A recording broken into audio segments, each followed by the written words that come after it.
has been behind bars for nearly a decade for a murder he claims he did not commit, locked away deep inside a Jamaican prison. I've been trying to interview him for several years, but it seemed impossible. Then one night I got a surprising call. Adidja Palmer, better known as Vybz Kartel, was on the line, wanting to set the record straight.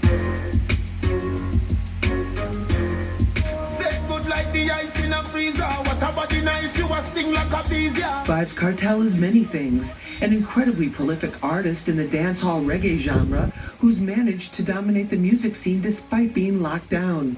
He's a charismatic entertainer whose nickname World Boss hints at the respect he's given on the streets.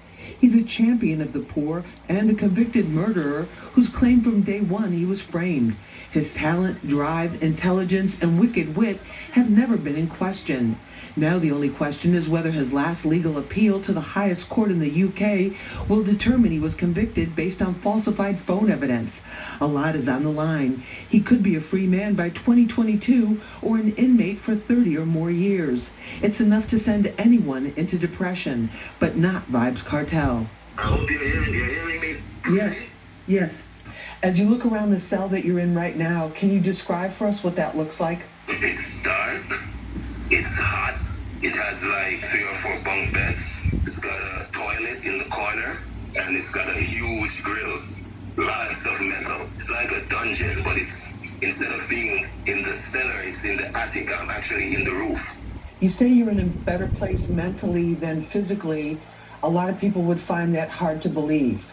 Yeah, because I was sick for a few years, so definitely I'm recovering physically, but mentally I've always been in a good place because I know I'm innocent and I know I'm coming out. Do you really believe that?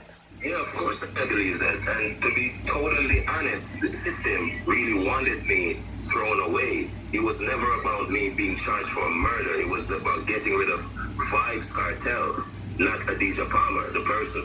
Why do you say the system is out to get you? Because they told us, they say we have too much influence. If you remember when Movado and I had that little feud a few years ago, we even went to King's house, which is like the home of the Prime Minister.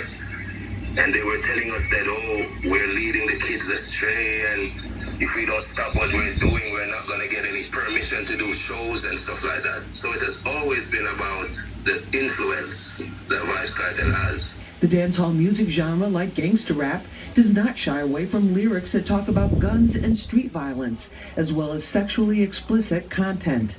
How do you keep your spirits up in prison? That's a good question. That's why I said I'm more mentally in a better place because I read a lot, I write a lot. You know, I watch movies, I listen to music, and I've met people here that are cool, like cool people that we can talk about stuff. You know, good friends along the way. So that's how I spent my time. You've had a lot of songs come out since you've been incarcerated. About how many songs have you written during this last decade that you've been behind bars? Lots of songs I can't even count. At one point I was sending out like 3-4 books a month because when I write the songs I usually send the books out when I get visits. Thousands of songs, really. And I know all of them are not going to be able to get released maybe in the span of my career, but you know, I just keep writing and writing. It makes me better. Are you concerned that the conditions there are going to impact your health? I'm basically just thinking about going home now because everything is drawing to a close, so I'm not really worried about my health as much. I'm doing much better, you know, so it's all good. Kartel's attorney, Isaac Buchanan, filed a fresh evidence appeal based on the findings of a British digital expert who found that his cell phone had been tampered with prior to his trial. It's expected to go before the Privy Council, second only to Queen Elizabeth in authority. Yes, God save the Queen, because she's the only one that can save me now. Despite the twists and turns in his legal saga, Kartel refuses to give up.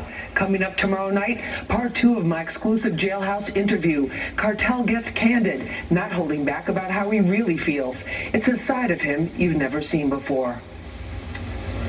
Looking forward to that. Other news.